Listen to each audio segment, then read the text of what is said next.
messieurs, dames. Bienvenue sur Kratos TV, Lumière du Monde. C'est votre émission Chemin de la Vérité. Merci de votre présence, vous qui êtes déjà là. Je vous demanderai tout simplement de commencer à partager l'émission. Aujourd'hui, je suis sûre que vous voyez déjà que je ne suis pas seule. J'ai encore juste à côté de moi la servante de Dieu qui est là, mais je vais les laisser se présenter elle-même. Alors, par la grâce de Dieu, aujourd'hui nous allons parler pourquoi est que le mariage est devenu si difficile à trouver et pourquoi aussi que non, il y a des hommes qui ne veulent plus se marier avec des femmes, ne veulent plus le mariage. On va écouter tout cela aujourd'hui. Alors, par la grâce de Dieu, je vous laisse le temps vraiment de vous préparer pour écouter encore ce que Dieu a préparé dans le cœur de ses enfants pour son peuple. Avant de cela, je vais d'abord commencer à saluer Maman. Bonsoir. Bonsoir. Comment allez-vous? Ça va bien, merci. Alors, je vous laisse vous présenter parce que s'il y a des gens qui ne vous connaissent pas comme ça, ils connaîtront qui est Maman Gina. Bonjour, bonsoir. Ça dépend de l'heure que vous allez nous suivre. Je suis la prophétesse Gina Kalala. Je suis mariée, sérieusement mariée, Amen. à l'homme de Dieu, Mouzé Desi Kalala. Alléluia. Shalom et paix chez vous. Voilà. Voilà, et aujourd'hui, avant qu'on commence notre émission, nous allons chanter un cantique pour notre Dieu, juste pour les remercier, pour lui dire qu'il est merveilleux. Nous allons lui dire merci de tout ce qu'il a fait, de tout ce qu'il fera encore, parce qu'il est merveilleux. Alléluia. Reçois la gloire, Seigneur Jésus. Alléluia. Reçois l'honneur parce que tu es Dieu. Nous te disons gloire à toi, El Shaddai.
Oh,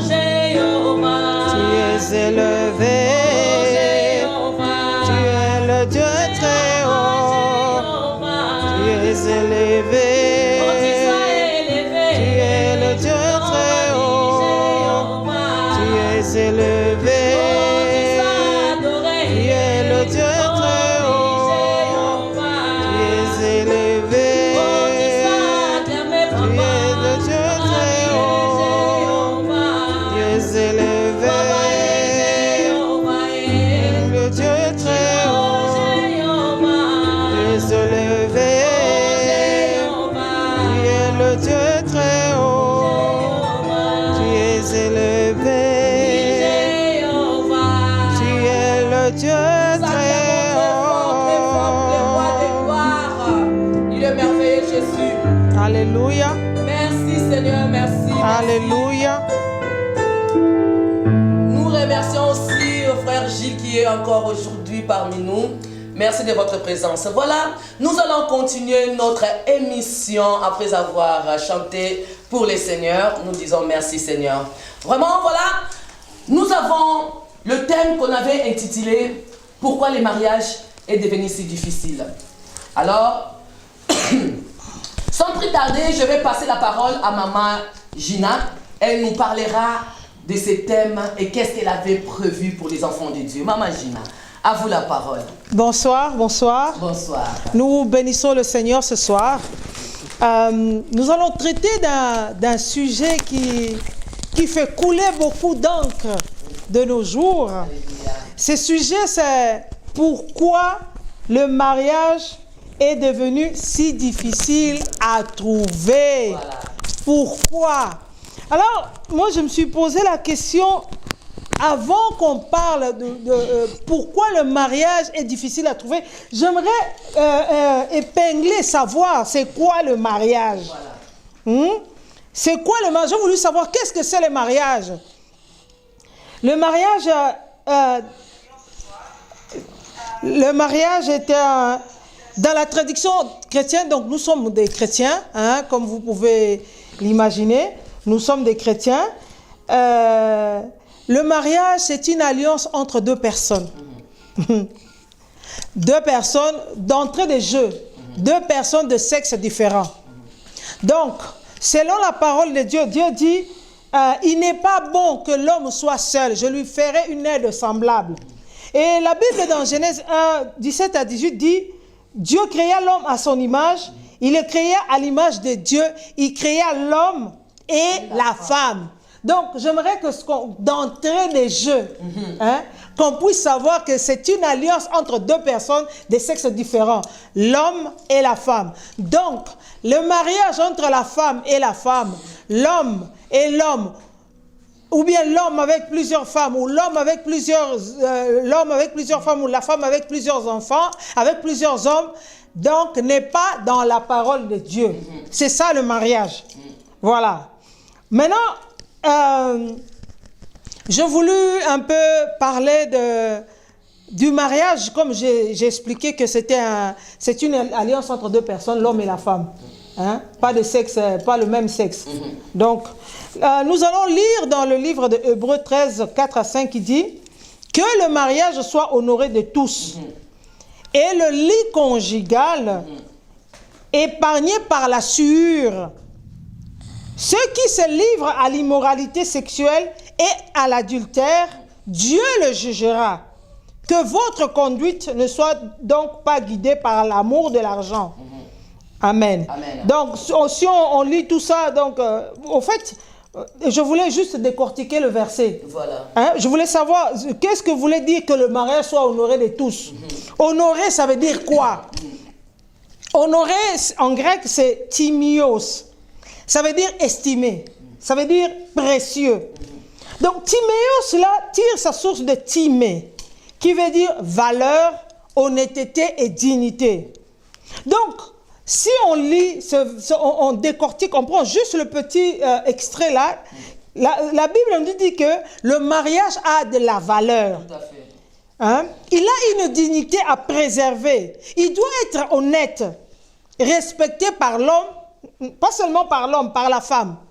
Respecté par l'homme, par la femme, par la famille de l'époux, hein? Par la communauté, partout. Donc, par tout le monde. C'est ça que la pensée de la Bible, quand il nous dit le mariage doit être honoré. Donc, il doit être considéré en tout, partout, dans tout le monde. C'est ça. Mais justement, pourquoi il y a des problèmes? Le mariage est difficile à trouver parce que de nos jours, le mariage est bafoué. Hein? Voilà, c'est ça. Tout le monde veut faire n'importe quoi, tout le monde veut faire ce qu'il veut. Voilà pourquoi la Bible nous insiste dans ce verset, dit que le mariage a de la valeur. Hein, papa? Le mariage a de la valeur. Donc, il nous dit déjà que nous qui sommes mariés, ou nous qui voulons nous marier, nous devons dépendre de Dieu. Donc, nous devons prendre ce verset en considération. Tout à fait. Hein? Et je suis en train de continuer et dire que le lit conjugal soit exempt de toute souillure. En d'autres termes, que le lit conjugal ne soit pas souillé. Hein? Qu'il ne soit pas souillé. Le lit conjugal en grec, comme on a dit tout à l'heure, timéos. Donc moi, si vous me suivez, hein, si vous avez l'habitude de me suivre, j'ai toujours tendance à vouloir comprendre les mots hein, qui parlent dans un verset. Donc la Bible, comme elle a été écrite en araméen, en grec, et puis en hébreu. Donc, pour mieux comprendre, il faut rentrer dans les mots, dans l'étymologie pour savoir la définition de cette chose. Donc, quand il a voulu parler de lit conjugal, là, il a voulu dire quoi? Le lit conjugal ici, Timéos, là, c'est un lieu pour se reposer, maman, pour dormir, pour avoir des rapports intimes avec sa femme. Hein? Mais maintenant, est-ce que le lit conjugal de nos jours, est-ce que c'est un lieu de repos? C'est ça. Est-ce que c'est un lieu de partage? Voilà pourquoi le mariage a des problèmes aujourd'hui. Parce que beaucoup qui ont ce lit conjugal-là, si on peut le dire, passent à travers. Ils passent au-dessus de la parole de Dieu. Okay. Soit vous êtes marié, ce lit conjugal-là, comme on a dit, on ne le respecte pas, on ne l'honore pas. Soit le lit conjugal est squatté. Oui, oui, j'assume le mot que je suis en train de dire. Squatté, oui. Squatté par un homme ou une femme qui sont en dehors, qui ne sont pas mariés. Okay. Donc, d'entrée de jeu, donc moi j'ai toujours été direct. Hein? Oui, il faut parler en d'entrée de jeu, les relations entre un homme et une femme qui ne sont pas mariés sont en train de suivre, hein, sont en train d'abîmer. Sont en train d'abîmer le lit conjugal. Donc, il veut dire qu'ils sont en train de vivre en concubinage. En concubinage, justement. Ceux qui vivent en concubinage, là, ils sont en train de salir le lit conjugal. Voilà, c'est ça. Est-ce que le lieu de repos, là, le lit conjugal, est-ce qu'on le respecte? Est-ce qu'on a il y a encore de la valeur ce soir, de nos jours, pour le lit conjugal ou pas? Maintenant, Timéos, là, il tire sa source de Keima, qui veut dire établi par Dieu, mis dans le pouvoir du mal. Donc, le lit conjugal, c'est un lieu qui a été établi par Dieu. Donc, nous devons le respecter. Si nous ne le respectons pas, ce lit devient un lieu qui est soumis par le diable. C'est ça que veut dire ce verset. Hein? Au verset 4, on nous parle, qu'est-ce qu'on nous dit dans le verset 4? Le verset 4 dit que ceux qui se livrent à l'immoralité sexuelle et à l'adultère, Dieu le jugera. On parlera de l'immoralité sexuelle après. Maintenant, là, je suis en train de parler des mariés, le lit conjugal. Le verset 4 nous parle des impudiques. Hein? Des impudiques. Impudique, ça veut dire quoi? Dans le sens du mot, ça veut dire pornos. Donc, vous comprenez, vous tous, que le mot porno, là, ça colle à l'impudicité. Donc, toi qui es enfant de Dieu,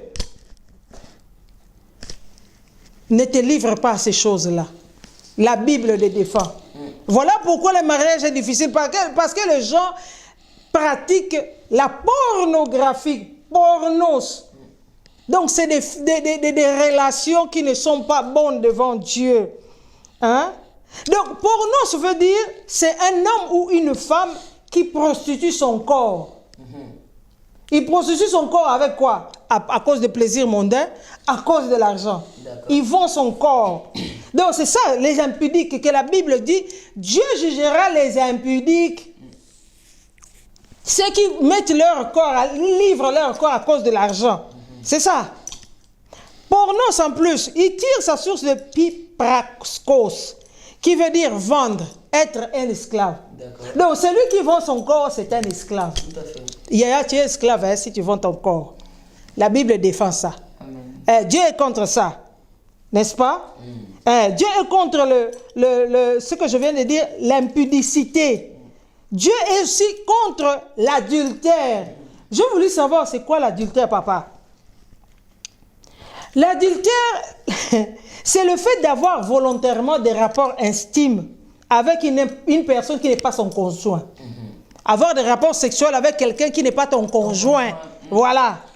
Donc là, ça concerne les mariés. Okay. Quand on parle de l'adultère, ça concerne les mariés parce que c'est une personne qui est mariée qui a des relations avec une personne autre à côté que son mari ou sa femme.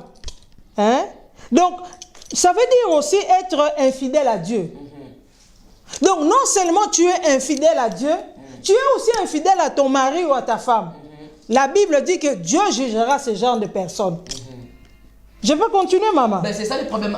Là, normalement, moi, c'est ce que je voulais savoir d'abord. Oui. Alors, dans toutes ces choses-là, oui. Qu'est-ce qui fait alors aujourd'hui, dans le monde aujourd'hui, que non, on voit les hommes ne veulent plus marier les femmes. Oui. Donc, ils préfèrent vivre en concubinage ou ils préfèrent rester ou seul, mais qu'il va peut-être visiter sa copine ou je ne sais pas si je peux dire quoi. Et pourquoi toutes ces choses? Mais justement, c'est ce que je disais. Donc, c'est à cause, parce que les gens sont infidèles à Dieu.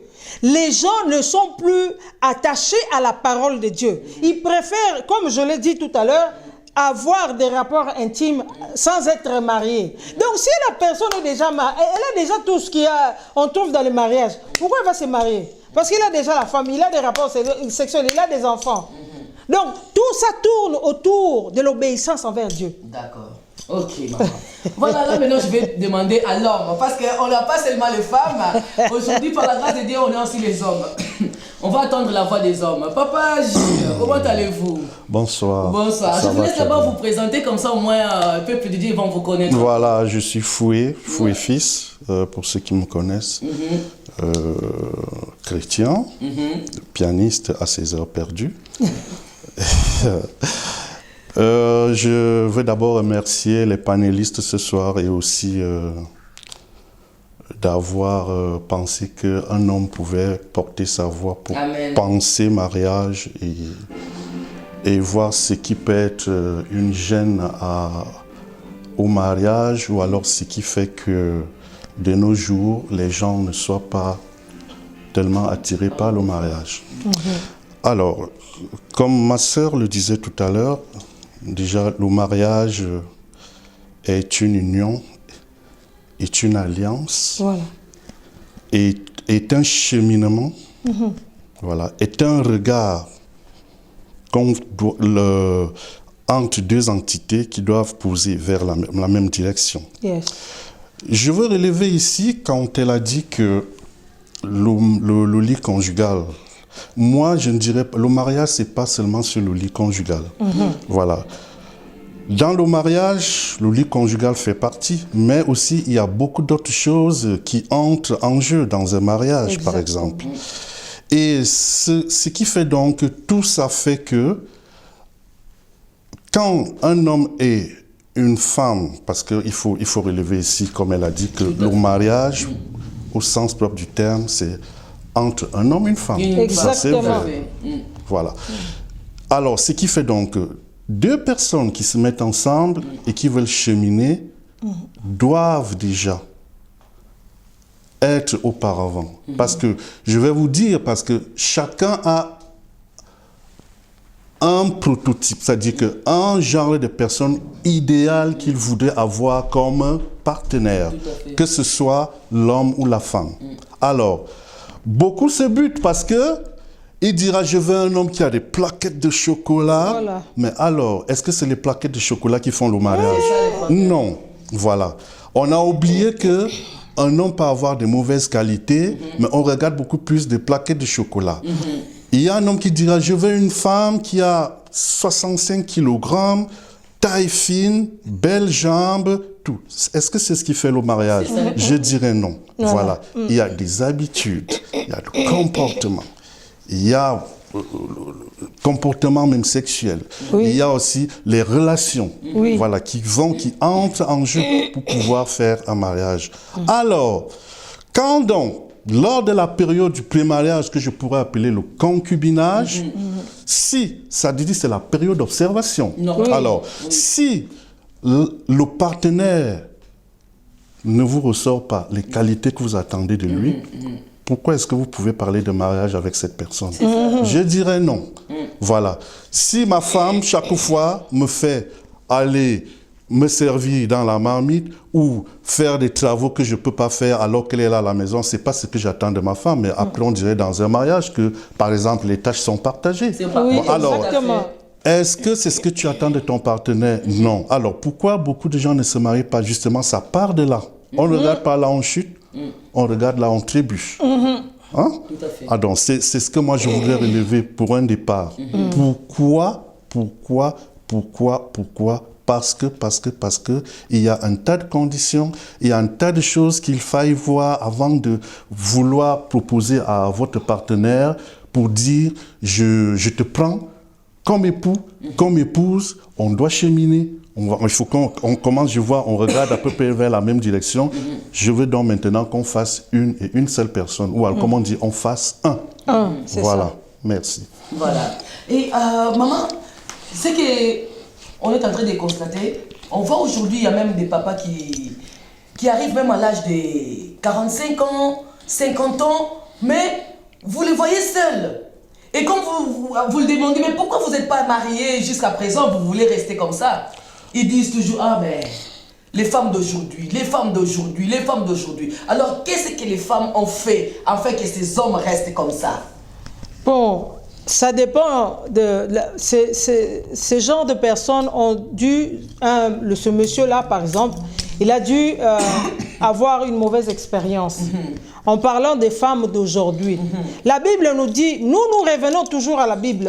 Nous ne pouvons pas aller en dehors. Ne vous conformez pas au siècle présent.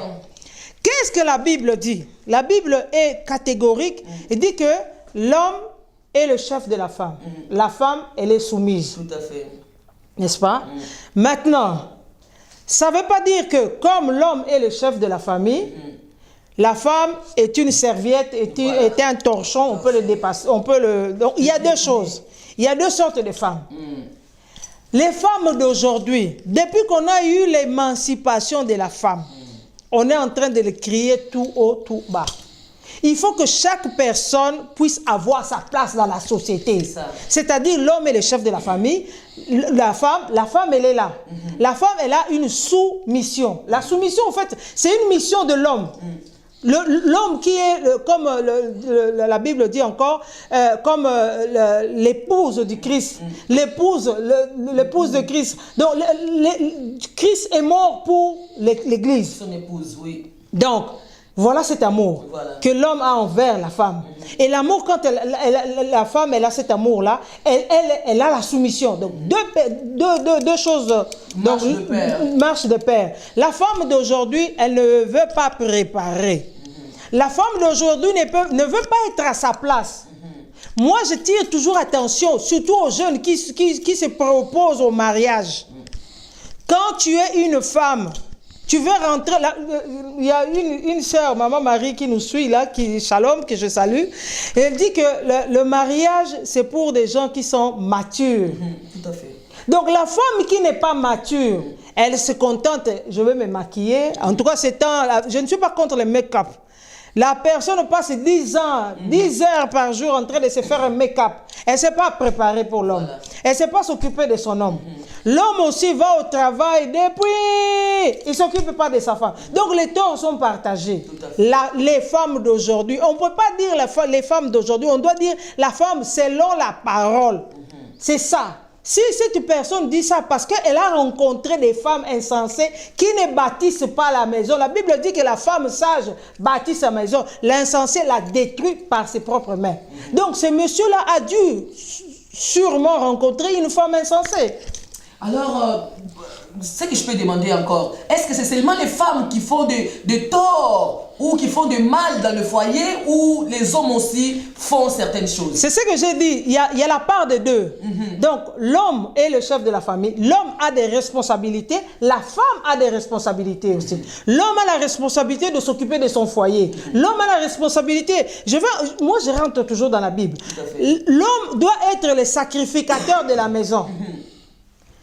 avant de continuer, parce que la plupart du temps, les hommes aussi ont perdu leur place. Tout à fait. Ils ont donné cette place-là à la dame, à la femme. C'est pour ça que la femme, elle prend son autorité. C'est ça. Oh, ce n'est pas bien.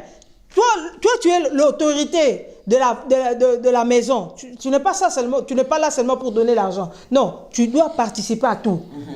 À l'éducation des enfants, c'est vrai que c'est la femme qui a beaucoup plus de temps. Mais l'homme a perdu sa place parce qu'il laisse tout à la femme. Toi, c'est toi qui pries, c'est toi qui dois faire ça, c'est toi qui dois faire ça, c'est toi qui dois faire ça. Okay. Ça, c'est le côté spirituel. Mais il y a aussi des hommes qui ne prennent pas le mariage au sérieux. C'est ça. Qui ne mettent pas la place, qui ne mettent pas la femme à sa place.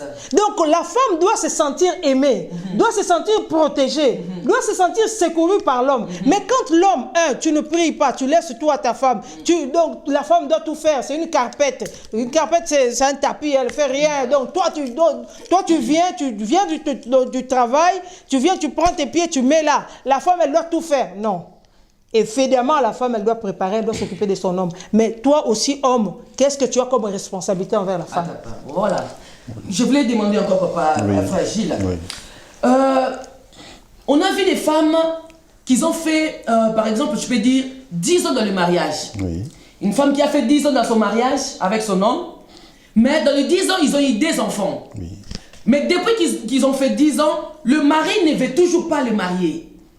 Alors, dans les mariages comme ça, qu'est-ce qu'on peut dire? Pourquoi l'homme ne veut toujours pas? Bon, on dira peut-être que non, c'est la femme toujours qui a, peut-être elle a des lacunes. Mais est-ce que l'homme lui-même, il ne pense pas que non, déjà le début déjà était mauvais, en ne pas doter ou faire un geste dans la famille de la femme? Ah bon, merci pour la question. Je veux d'abord souligner ici que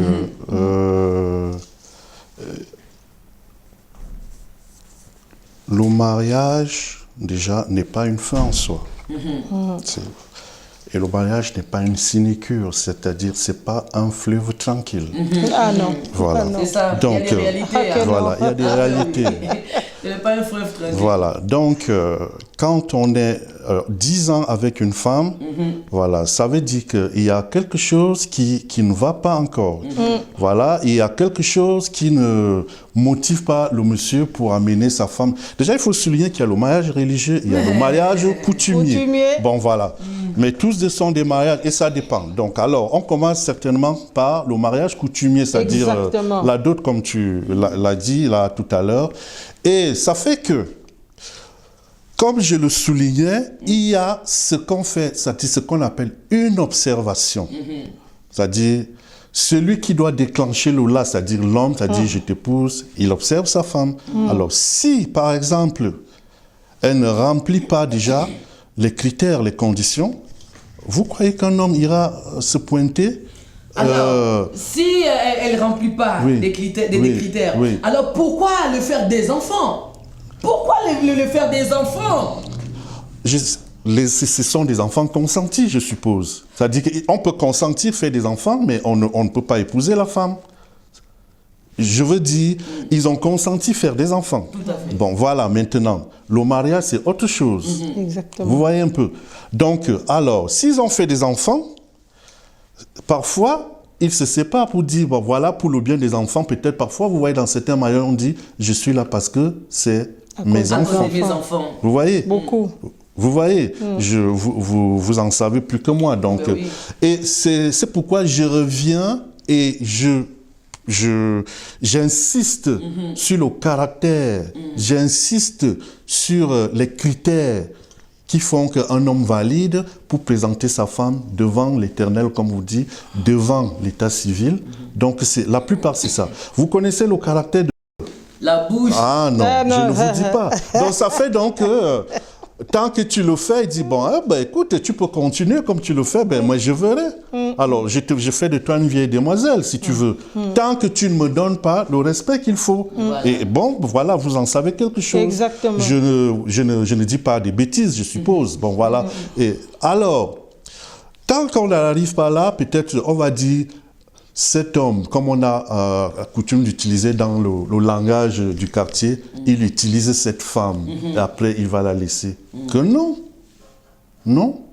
Il y a pas mal de choses qui font que l'homme reste un peu sur ses gardes en disant... D'accord, voilà. fragile. Oui. Est-ce que vous croyez que c'est seulement la femme qui a tort, le mari aussi, lui-même aussi, n'a pas des caractères à côté? Bon, moi je vous renvoie une question. Est-ce que vous croyez que la femme peut aller épouser l'homme? Il dit à l'homme, je fais de toi mon époux. Mais non. Non, Bon, ben non, voilà. ben non, Alors, ben non. ça veut dire, comme elle disait tout à l'heure, femme soit soumise. Mais soumise, elle ne veut pas dire, comme elle disait tout à l'heure, que tu es son paillasson. Non. Mais alors, vous voyez de nos jours, avec la vie, comme nous sommes ici, ce que nos sœurs font. Alors, si elle sait un temps, soit peu, que tu dépends d'elle, vous voyez, C'est fini. qu'est-ce qui fait même parfois que nous on épouse, on se marie, et après, à la fin, le mariage ne met pas long. Pourquoi? C'est à cause je ne veux pas évoquer ça ici. Non, mais il faut évoquer. Bon, bah, voilà, Okay. parce que on est là pour parler la femme, bon, voilà, vous voulez qu'on en parle. La femme ne met pas... Non, ici, les femmes ont confondu ce qu'on appelle l'égalité, n'est-ce pas? Voilà. L'émancipation de la femme. Voilà. Alors, quand une femme te dit, alors, si tu es là pour mes papiers, je te jure que, alors, je te garantis que tu ne les auras pas. Vous voyez, quand vous dites ça à un homme avec qui, même qu'il a déjà fait 2 enfants avec vous, qu'est-ce que le monsieur pense de vous? Le jour où vous allez vous résoudre d'aller l'épouser, en lui donnant, bon, voilà, comment vous appelez? Les papiers. Voilà. Il attend le moment où il sait qu'il ne peut plus être dépossédé de ses papiers, il va partir. Parce qu'il va ruminer tout ça en lui et il dit, mais cette femme, qu'est-ce qu'elle m'a fait souffrir? Voilà. Mon Dieu. Et c'est lui qui sera traité de méchant, mais au départ, on n'a pas vu ce qu'il a enduré comme souffrance tout ce temps. Donc vous voyez, il y a ça aussi, ce côté. C'est vrai que les hommes, parfois, comme tu dis, parfois ça vient de l'homme. On ne sait pas trop pourquoi l'homme retarde. Mais bon, comme moi, je ne saurais vous dire, pour moi, je n'aimerais pas faire attendre une femme que j'aime sans l'épouser. Mais me mettre à la place des autres, je ne pourrais pas vous dire parce que je ne suis pas allé recueillir leurs avis. Donc peut-être chacun, personnellement, pourra ici vous dire pourquoi et pourquoi. Voilà. Donc voilà. Ouais,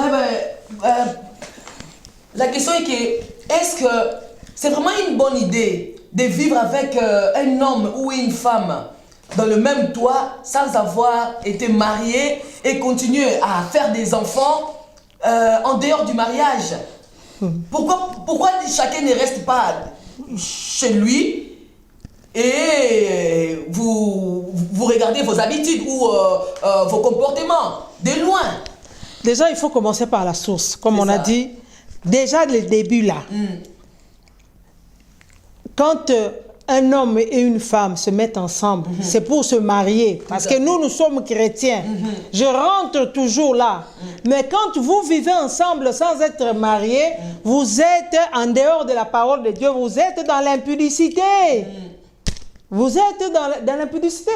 Mais les femmes d'aujourd'hui préfèrent, comme on dit souvent qu'il y a peu des hommes, donc ils préfèrent entrer déjà directement pour bloquer déjà son mari et avoir déjà les enfants pour ne pas que le mari va ailleurs. C'est ce que notre frère l'a dit tout à l'heure. Le fait d'avoir des enfants avec une femme, ce n'est pas une garantie du mariage. Donc, il faut déjà aller tout au début, tout à la source pour savoir qu'est-ce que vous voulez ensemble. Parce que si le mari, l'homme en général, parce que c'est lui qui épouse, il a déjà tout ce qu'il doit avoir dans la maison du mariage. Tu lui donnes les enfants, tu lui donnes le corps, tu lui donnes les lits, tu lui donnes tout. Il va se marier avec toi, pourquoi? C'est ça.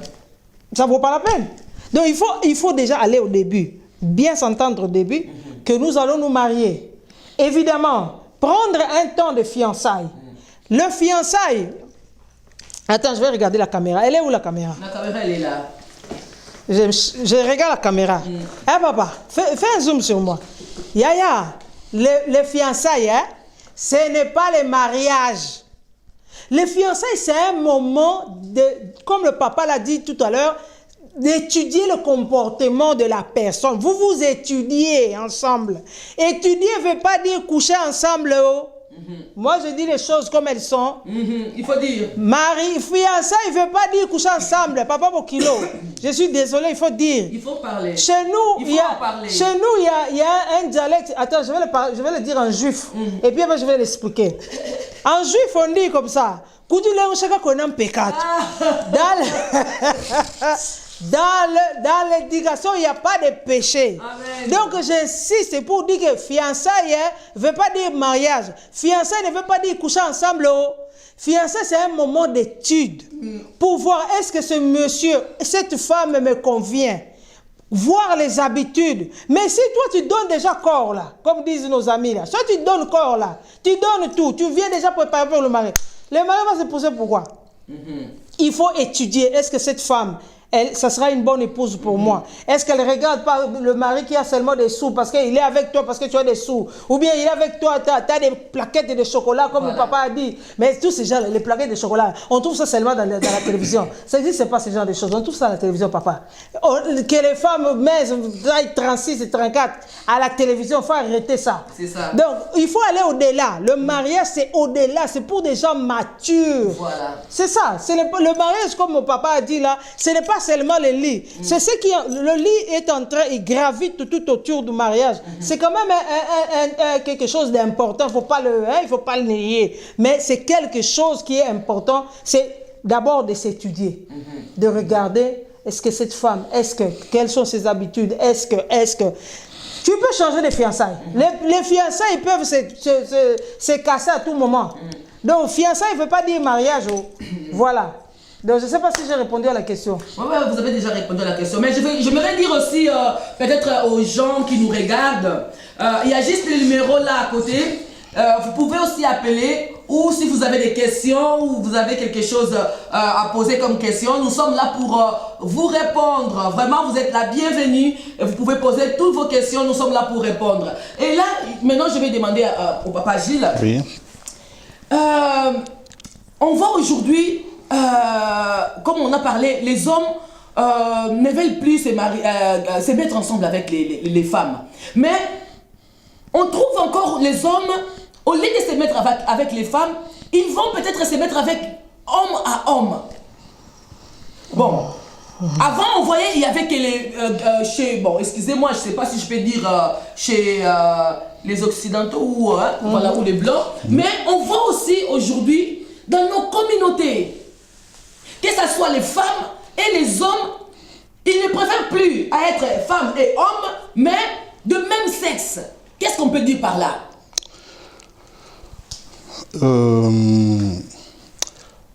C'est un sujet complexe, très complexe. Et si vous voulez mon avis, je dis mon avis. Votre avis. Voilà, j'aime parler de moi et pas des autres. Exactement. Moi, je trouve déjà d'ailleurs que c'est contre nature. Exactement. Voilà. Moi, je sais pas, j'ai pas de mots pour expliquer cela. Qu'un homme aille avec un homme. C'est vraiment contre nature et c'est même une abomination. C'est abomination. Voilà, moi, je veux m'arrêter là. Je suis libre d'aimer et de ne pas aimer, mais j'aime pas. J'ai choisi mon côté, c'est-à-dire j'aime pas et il ne faut pas qu'on nous l'impose, n'est-ce pas? Voilà. Exactement. Alors, chacun peut faire de sa vie ce qu'il veut. Voilà, mais de là à vouloir imposer aux autres, ça m'amène le numéro de téléphone. C'est ce qui est un peu dérangeant. Donc, ça se ramasse à l'appel maintenant. Les hommes qui vont à l'appel, je veux dire qu'on trouve un grand nombre. Il y a même prolifération. C'est-à-dire que je ne sais pas à quoi cela est dû. Est-ce que c'est naturel? Est-ce que c'est parce que certains vont pour chercher de quoi manger et se livrent à de tels actes? Je ne saurais vous dire, comme je vous dis. Donc, je vois également comme vous et que on est en train d'institutionnaliser la chose, oui. au point de leur permettre de se marier. et même d'adopter des enfants. Un homme et un homme ne font pas d'enfants. C'est ça. Si nos parents n'avaient pas été ensemble, c'est-à-dire père et mère, on ne serait pas nés. C'est ça. Bon, voilà. Pourquoi est-ce que on demande que les gens le fassent? Ils savent pourquoi ils le font. Je ne saurais vous dire. Donc, voilà peut-être mon point de vue.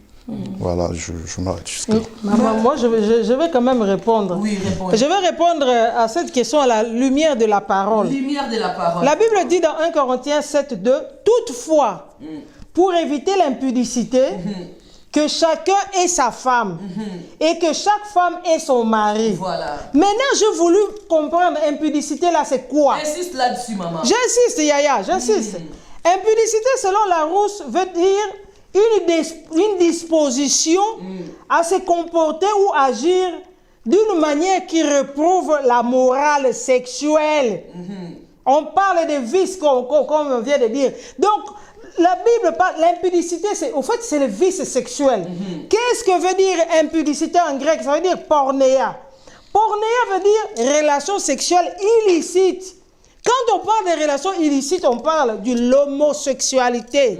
Dieu est contre l'homosexualité, un homme et un homme. C'est en contradiction avec la parole de Dieu. On parle des relations immorales, on parle du lesbianisme. Une femme qui va avec une femme, c'est contre la parole de Dieu. On est là, nous suivons la parole de Dieu. Les relations immorales, qu'est-ce qu'il y a encore? Les relations avec les animaux. Où va ce monde? Voilà. L'homme commence à avoir des relations sexuelles avec un animal, la femme avec un animal. On a vu au Canada, ils ont déjà régularisé ça. Hein? Ils ont dit que non, c'était normal, donc ils peuvent le faire. Ce n'est pas normal, c'est en dehors de la parole de Dieu. Donc on parle de toutes ces choses immorales, on parle de la sodomie, on parle de la cunnilingus. Toutes ces choses-là sont... Cunnilingus, là, c'est quoi? Cunnilingus, attends. Papa Bokilo, hey, Seigneur. Ne l'explique pas. Non, je vais expliquer. À la lumière de la parole, cunnilingus, c'est les rapports avec la bouche. Okay. C'est ça, cunnilingus. Okay. La Bible est contre toutes ces choses-là. D'accord. Tu as appelé Maman Ginelle. Maman Ginelle parle. Il faut dire la vérité. Non, tu as mon côté. Je ne mets pas l'eau à la bouche. Je ne mets pas l'eau bouche là. Je parle. Lumière, voilà. Exactement. Donc, si tu as des questions, pose. Maman Ginelle est là. Elle va te répondre. Amen. Donc, c'est ça. Donc, c'est contre. Pornéa, c'est la pratique sexuelle bucco-génitale. Tout ça, les organes, tout ça là. Même les relations avec un proche parent. Les relations avec son pasteur. Toi, tu es à l'église. Tu es sœur. Tu commences à avoir des relations avec ton pasteur. Ton pasteur, c'est un proche. C'est comme un papa. Comme un papa. Toi, tu sors avec ton pasteur. Nandé, ni comment? Mauvais. Non, tout ça, c'est des choses qui sont en dehors de la parole de Dieu. Beaucoup aussi de serviteurs. Oui, allô? Oh Seigneur. Bonjour, je voulais poser oui. Voilà, on a une sœur qui va poser sa question. Oui, dites-nous. La première question, c'est de savoir, vous avez parlé de fiançailles, c'est une période d'observation. Tout à fait. Donc, les gens qui se sont fiancés et qui ont décidé de se marier, donc se sont d'accord, ils ont vu des points sur lesquels ils devaient se marier. Oui. Ma question est de savoir, après le mariage, pourquoi ces gens-là divorcent? Voilà, après le mariage, oui, voilà. Oui, après avoir se mettre d'accord, ils se sont mariés, et qu'ils divorcent. Alors, deuxième question, le genre de mariage comme le mariage d'Isaac et Rebecca. Isaac ne connaissait pas Rebecca, on est une femme pour lui, et il est venu, il ne connaissait pas la fille, on n'avait pas le temps de l'étudier, donc on l'a amené une femme. Pourquoi ce mariage ça a duré? C'est ça ma question que je pose maintenant. Voilà, d'accord. Nous allons vous répondre. La première question d'abord. La première question dit, maman pose la question, maman Marie, shalom chez toi. Tu poses la question de savoir, les gens ont eu le temps de se fiancer. De se fiancer. Donc, après, ils se sont étudiés, comme on l'a dit tout à l'heure. Quand ils rentrent dans les mariages, après, ils se divorcent. Ils divorcent. Ouais. Voilà pourquoi. Pourquoi? Il y a beaucoup de raisons. Dans les périodes de fiançailles aussi, Il y a beaucoup de gens qui se mettent sur leur meilleur jour. Tu montres seulement la face A, comme tu es gentil, comme tu es obéissant, comme tu es beau, comme tu es. Tu vois, Voilà. pendant cette période de fiançailles-là, ils montrent une image. Une image comme on voit à la télé. On ne s'est jamais posé la question. Mais j'ai rigolé l'autre jour avec ma fille. Armel, tu vois la femme, quand elle est à la maison, là, c'est une autre personne. Voilà. Quand elle est à la télé, même comme vous voyez Maman Zina, c'est une autre personne. C'est ça.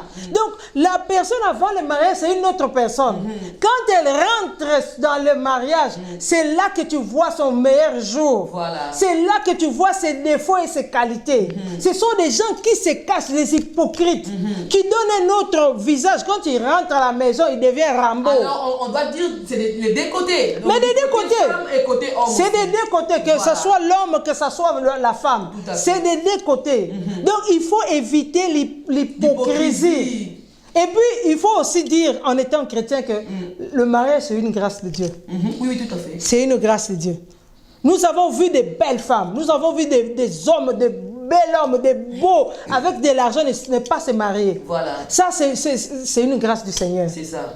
Et elle a parlé du mariage de Rebecca. Rebecca et Isaac. C'est, maman, mariage Rebecca et Isaac, là, c'était dans l'ancien temps. L'ancien temps. Comme nos parents ont eu, il y a beaucoup de nos parents qui ont eu ça. Voilà. Mais maintenant, Nicolas et Simba, Et Simba soudé, hein. c'est comme le mariage, les gens là, tu fais le mariage, tu montres la photo, comme l'autre jour, on rigolait. Il y a un monsieur qui montre la photo là, sous son beau jour là, et tout ça. Et puis quand la femme vient, elle trouve que le monsieur, il est coca, il ne marche pas. Mais avant... La femme part. Maman, si j'écoute pas la parole, mais avant on voyait quand même le mariage en commission.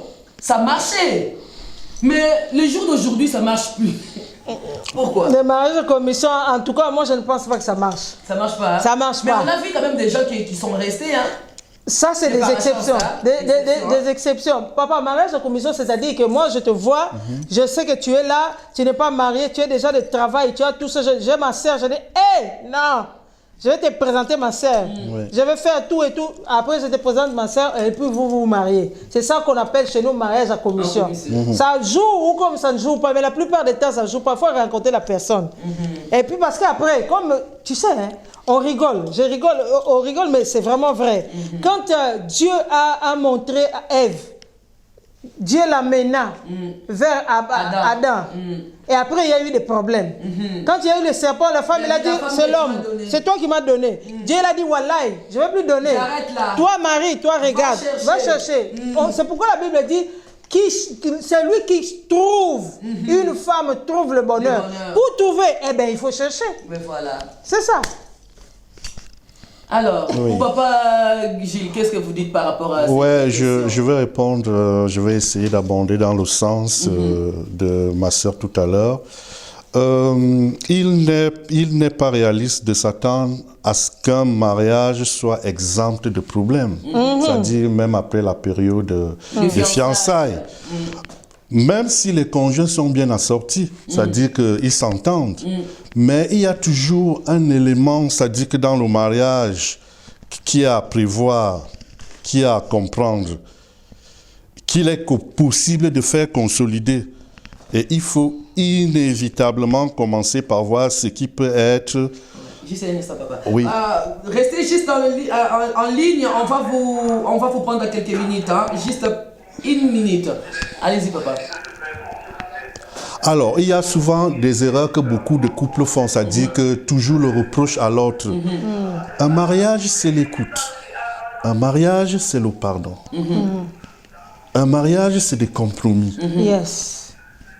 Voilà autant de choses pour qu'un mariage continue.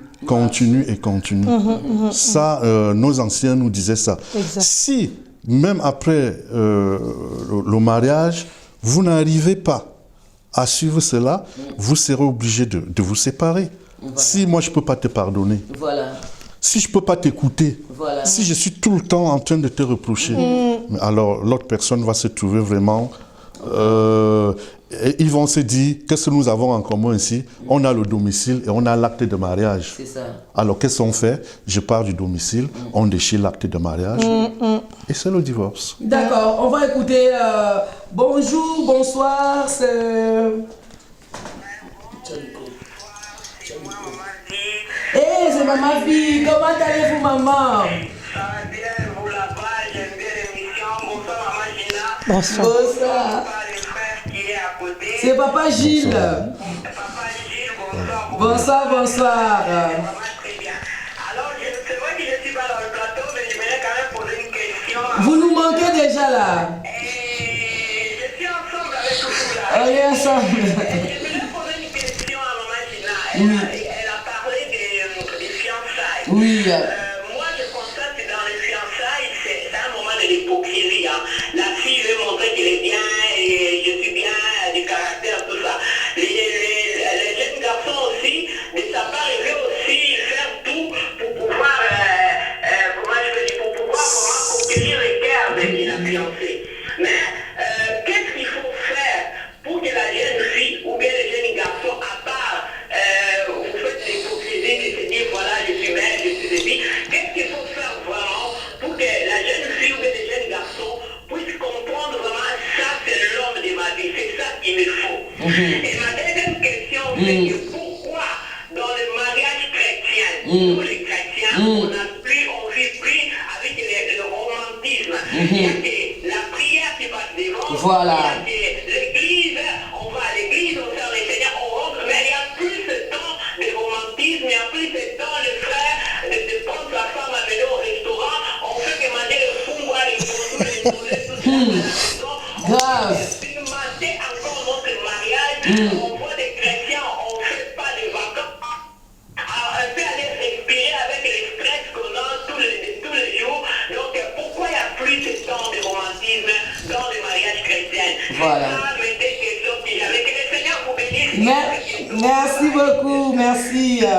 Voilà, la première question d'abord. Alors, pour la première question, Maman Vie, Comment connaître ton oui. bon conjoint? Il faut arrêter le micro. Comment connaître le bon conjoint? le cœur, la Bible dit que le cœur de l'homme est tortueux. Tu ne peux pas connaître. Voilà. Dans un langage courant, moi j'ai toujours dit que le mariage c'est comme un loto. On réussit ou bien on ne réussit pas. Mais dans le langage chrétien, le mariage est une grâce, comme j'ai dit tout à l'heure. Pour connaître la femme ou l'homme de la vie, c'est une grâce du Seigneur. Et puis, il faut prier aussi. Nous sommes chrétiens. Tu dis, Seigneur, montre-moi, est-ce que c'est l'homme de ma vie? Est-ce que c'est vraiment l'homme de ma vie? Et puis quand tu pries là, tu n'as pas déjà des a priori dans ton cœur. Si tu aimes déjà la personne, tu vas la voir, que c'est cette personne-là. Voilà. Il faut avoir l'impartialité pour prier, pour dire, Seigneur, est-ce que c'est vraiment l'homme de ma vie? Montre-moi son état spirituel. Montre-moi, est-ce que c'est lui? C'est avec lui que je vais rester. Et Dieu peut te parler. Voilà. Dieu peut te parler, ou bien toi-même tu peux te parler. Donc, c'est une grâce de Dieu. Et puis, il faut savoir écouter Dieu. La deuxième question, elle a parlé des romantismes. Ah, ça, j'aime trop. Oui, surtout ça. Et vraiment, insiste là-dessus. Hein? Je m'arrange d'abord avant de commencer. Arrangez-vous. Je m'arrange. Oh, Seigneur. Le mariage, là, le mariage. Dans le mariage, comme on a dit, c'est une alliance entre deux personnes. Le mariage, c'est un bonheur. Le mariage se construit tous les jours. Le mariage se construit tous les jours. C'est-à-dire, tu ne peux pas penser qu'à toi. Le mariage est rempli d'amour, est rempli de compromis, comme papa a dit, est rempli de choses. Tu fais tout pour que la personne puisse être à l'aise. C'est ça. Cette personne-là te met aussi à l'aise. Mais maintenant, nous, surtout nous, les Africains, on aime, mais surtout nous, les Congolais, je ne sais pas pour les autres, les autres régions. Cameroun aussi. Hein? Ils n'aiment pas le romantisme. C'est-à-dire quoi? C'est-à-dire que vous êtes habitués tous les jours, vous mangez le fumboa, les kwanga, tout ça. Quel est foufou? Le foufou. vous ne sortez pas. Si tu vas aller au resto, oh, non, je t'amène au resto, tu m'amènes au McDo. Le McDo là, c'est pas un resto. Pardon, McDo. Donc, si déjà tu m'invites là-bas, c'est pour me faire grossir ma femme, avoir des kilos en trop. Tu vas grossir encore, oh, tu es grosse. Amène-moi, le mariage, c'est tellement beau, c'est un romantisme. Il faut savoir parler à la femme. L'homme, tu dois parler à la femme doit aussi parler à l'homme. Voilà. Moi, je dis toujours, le mariage, le mariage, c'est un bonheur. Voilà. Le mariage, comme on a dit tout à l'heure, le lit conjugal, un mariage sans lit conjugal, c'est pas mariage. Toi aussi, l'homme, tu commences à fuir tout le temps. Oh, toi, tu aimes seulement le plaisir. Toi aussi, la femme, tu commences à fuir. Oh, l'homme, il aime tout le temps le plaisir. Non, vos corps vous appartiennent, vous deux là. Vous devez parler. Quand vous parlez, le mariage, le lit conjugal là, moi, j'ai toujours dit, ça se prépare à la journée. Tu envoies des petits textos, des petits mots. Quand tu as gaspillé toute ton énergie, tous tes mots doux quand tu avais des chéris là-bas au pays, ou bien ici. Mais les mots doux, c'est pour ta femme. L'homme, tu n'appelles jamais ta femme par chéri. Tu l'appelles jamais par un petit nom. Tu l'appelles toujours « Mambouenie, j'ai faim ». Oh non, mais non. Voilà. Soyons sérieux. C'est ça. Non. L'homme aussi, la femme aussi. Oh, papa de Plamaidi. Oh, ma papa de Plamaidi, il a un nom. Trouve un petit mot pour ton mari. Trouve un petit mot pour ta femme. Et le mariage, d'abord, l'homme et la femme, c'est les meilleurs amis, c'est les meilleurs potes. Moi, je dis, mon mari, c'est mon meilleur pote, c'est mon ami intime. Avec lui, je peux rigoler, je peux parler de ces choses. Mais de chez nous, il n'existe pas ce genre de choses. Voilà. L'homme et la femme, ils marchent. Il y a l'homme qui est devant l'autre et derrière. C'est aussi nous, c'est la faute de nous, c'est la femme. Quand le mari rentre, tu es là avec ta robe là qui sent les Thompson que tu avais préparé. Les matins là, tu ne te changes pas. Tu es là, le mari vient, aucun romantisme. Tu es là avec ton foulard sur la tête. Non, les romantismes, c'est des deux côtés. Des deux côtés. Parce que là, quand même, on doit se dire aussi, il y a des hommes aussi, que dès qu'ils viennent du travail, mais pas seulement les païens, hein, même du côté chrétien. Mais oui, donne-moi le foufou. Non, oui. Là, il y a que... Bon, voilà, donne-moi le foufou. Après, il s'assoit dans le fauteuil. Il ne sait même pas que non, ma femme aussi m'a pas vu pendant toute la journée. On doit parler. Elle a besoin de parler avec moi, de se demander Comme on s'est dit, on est des amis. Il faut parler. Même pour avoir ces relations, ces rapports intimes là. Tu dis rien à ta femme. Tu parles pas, tu pousses comme ça. Il y a des hommes directement, ils poussent son attelle. Ils sont tellement forts avec les réseaux sociaux. Non, attends, moi je parle pas les réseaux sociaux d'abord. Je parle dans la chambre là. Vas-y maman. Il te dit rien. Il vient maintenant, il te tire déjà l'habit. Ou bien, oh, est-ce que, comme j'avais fait là, tu peux pas comprendre que j'ai besoin de toi. Oh, tu as une bouche. Voilà. Parle-moi que tu as besoin de moi, tu as envie de moi. Dis-moi des belles choses. Les mariages, ça se prépare. On prend le temps. Toi, tu viens déjà. Tu rentres dans le bus. Tu vas directement jusqu'à l'aéroport. Tu ne dis rien à la femme. Tu as ton plaisir. Et puis, c'est fini. Non. Toi aussi, la femme. Tu vas au lit avec ton habit que tu avais préparé, le poisson là. Donc, ça aussi, ça écœure l'homme. Dans toutes ces circonstances, il faut parler. Parler. Même dans ces choses-là. D'accord, Papa Gilles. Oui, moi je vais emboîter le pas de ma sœur. Oui. Le tout réside dans la communication. Oui. Voilà, il faut, ça devra aller dans tous les sens. Voilà, exactement. Voilà. Et ensuite, je vais répondre à ma sœur tout à l'heure pour lui dire que le romantisme ne se retrouve pas qu'au restaurant. Voilà, il faut diversifier. Après un moment, le restaurant sera monotone. Ouais, voilà.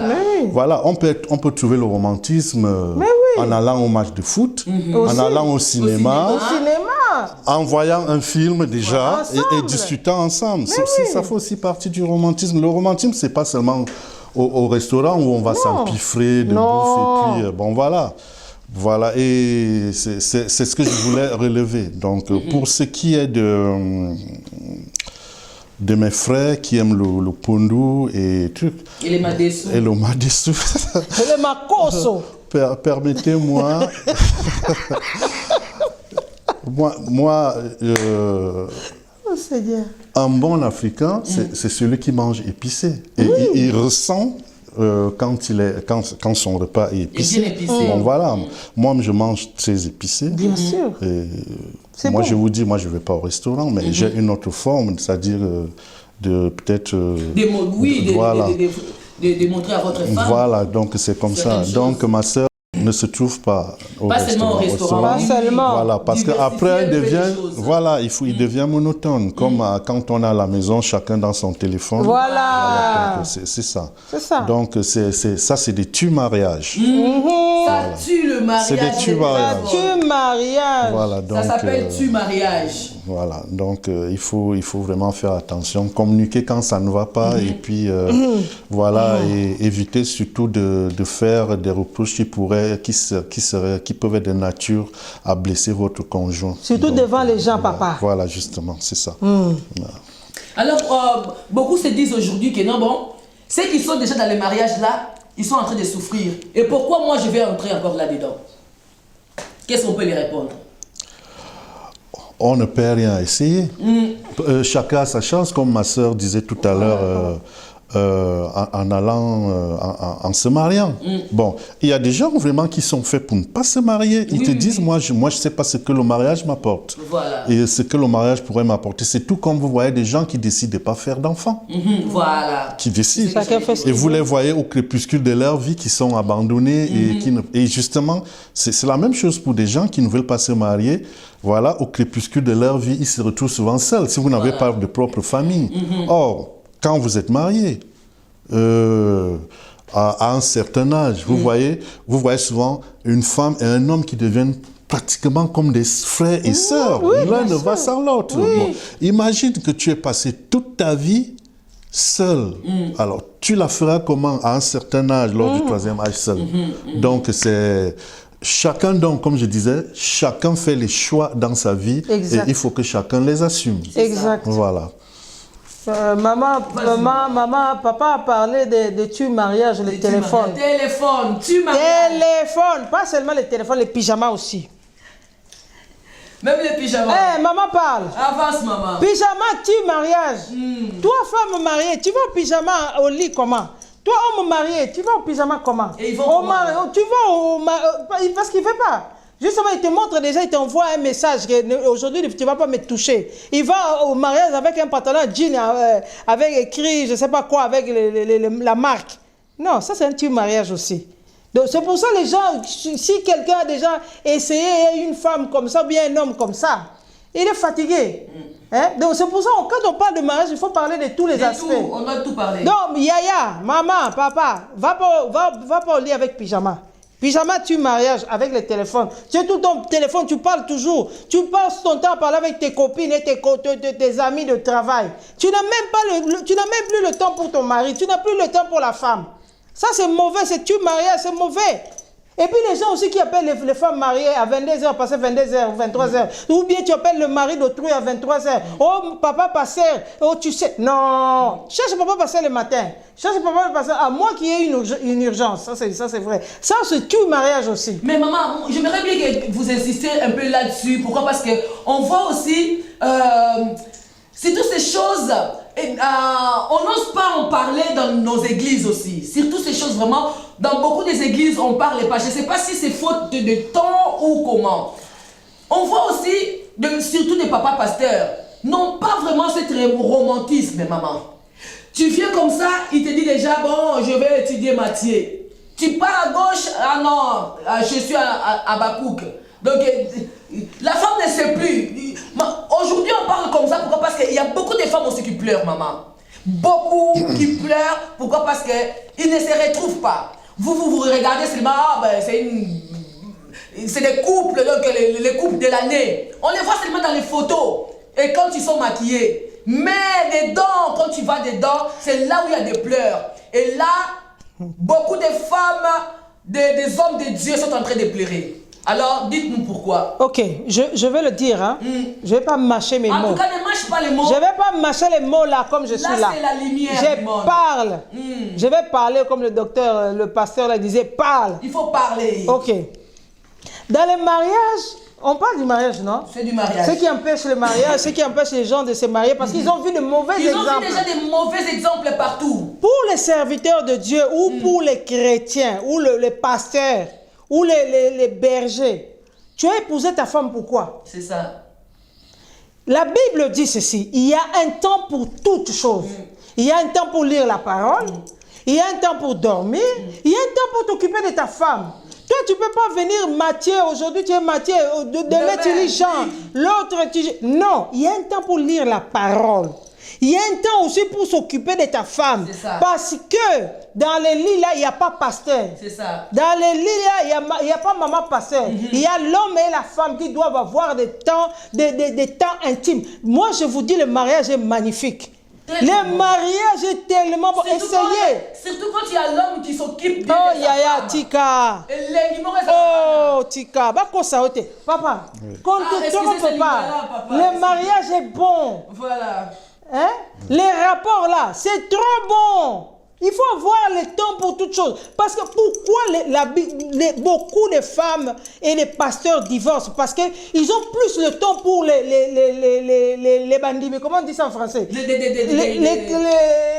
gens de l'église, les croyants, les fidèles. Ils ont plus de temps pour les fidèles qu'à leur femme. Non, c'est un mauvais évangile. Tu as le temps pour les fidèles, mais tu as aussi le temps pour ta femme, tu as le temps aussi pour tes enfants. Tu parles de la parole de Dieu, tu étudies, tu fais tout ça. Et après, tu dois prendre du temps pour ton mari, tu dois prendre du temps pour ta femme. C'est pour ça que beaucoup de chrétiens, beaucoup de serviteurs de Dieu divorcent parce qu'ils ne prennent pas le temps. Et surtout si leur femme trouve un bandit dehors, ils vont directement. Pourquoi? Parce que le papa pasteur était à midi, Matthieu, le soir, Habakkuk, Jean. Et puis ils ne disent jamais à leur femme qu'ils aiment. Voilà. Dis à ta femme, est-ce que c'est difficile? Dis à ta femme, je t'aime. Tu ne parles pas. Toi aussi, ma femme, toi aussi dis à ton mari que tu l'aimes.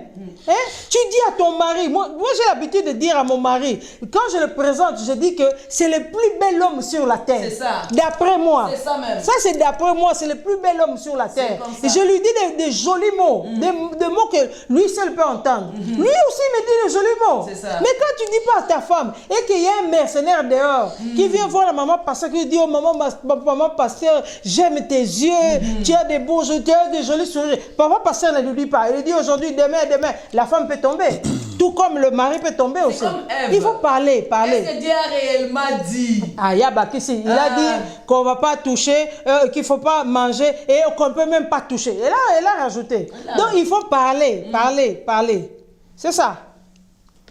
Alors, qu'est-ce qu'on peut faire avec ces hommes et ces femmes qui ne se trouvent toujours pas jusqu'à présent? Quel conseil peut-être, frère Gilles, on peut donner aux hommes? Parce que comme c'est les hommes qui épousent, donc quel conseil on peut les donner dans le monde d'aujourd'hui? Est-ce qu'ils restent comme ça ou qu'ils se préparent vraiment pour le mariage? Je vous ai dit tantôt que les choix sont personnels. Et je crois que quand quelqu'un a fait un choix, il l'assume. Comme je l'ai dit déjà avant, que certains choisissent d'être comme ça. Peut-être il est mieux s'il n'est pas marié. Il a plus de liberté, il a plus d'espace, il a plus de mouvements à faire que quand il est avec une femme. Voilà. Donc c'est autant aussi pour les femmes. C'est-à-dire qu'il y a des femmes parfois, quand le mariage lui tend la main, elle dit non, moi peut-être j'attends encore.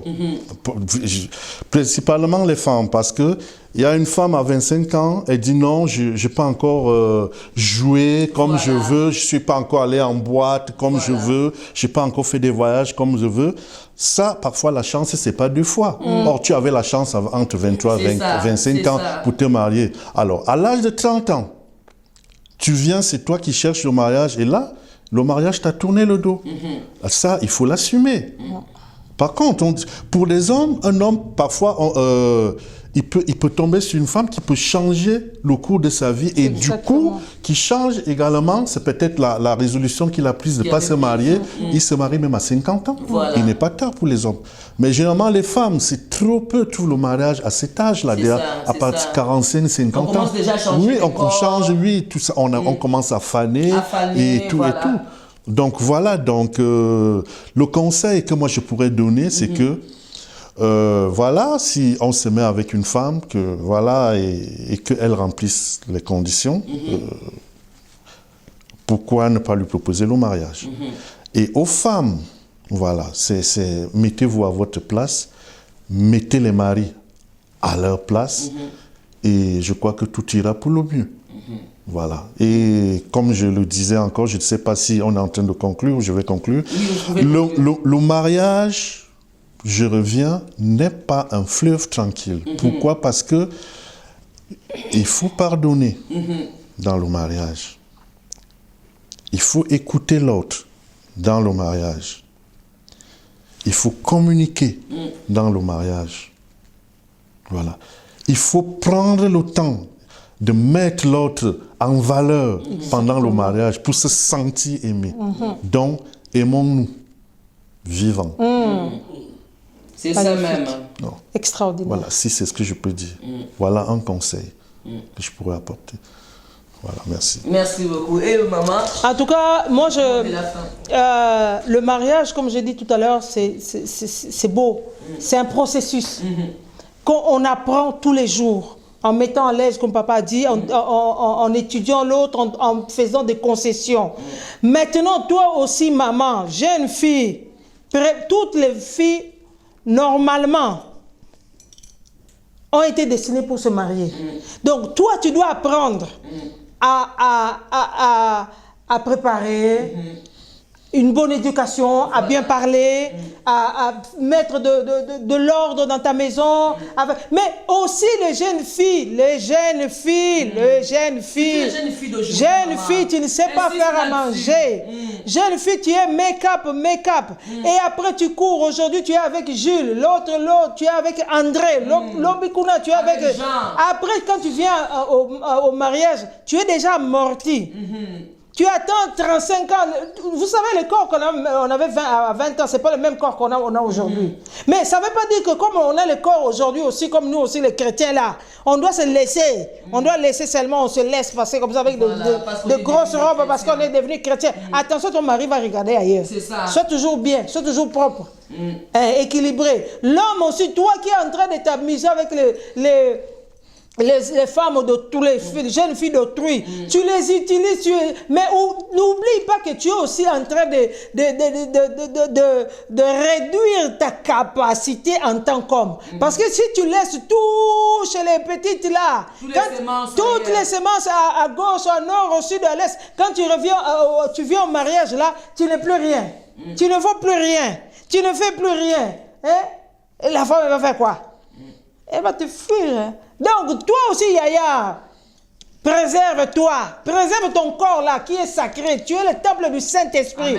Là, on parle du spirituel. Mais on parle aussi du physique. Toi, homme, préserve-toi aussi. Arrête de mettre tes semences partout. Tu vas être fatigué. Après, quand tu as mis tes semences partout, après, tu viens, tu cherches une femme vierge. Non, mais ça ne va pas, non? Ça là. C'est mauvais. Il faut qu'on en parle. On en parlera la prochaine fois encore, parce qu'on en a encore beaucoup à parler, mais l'heure est l'heure, donc l'heure est déjà avancée. Voilà, juste pour 2 mots avant de clôturer, moi, j'aimerais seulement donner un petit conseil à tous ceux qui nous regardent. Vraiment, le mariage est beau. Le mariage, bon, pour les papas, bon, la prochaine fois. Sinon, parce que si je commence à parler, là, ça va aller jusqu'à... On est vers la fin de notre émission. Je pense que non, je vais argumenter quelque chose encore les jours à venir. Le dimanche, demain déjà, on a encore l'émission avec le pasteur Joël. Et on va essayer encore de donner encore beaucoup plus, afin que les enfants de Dieu ou même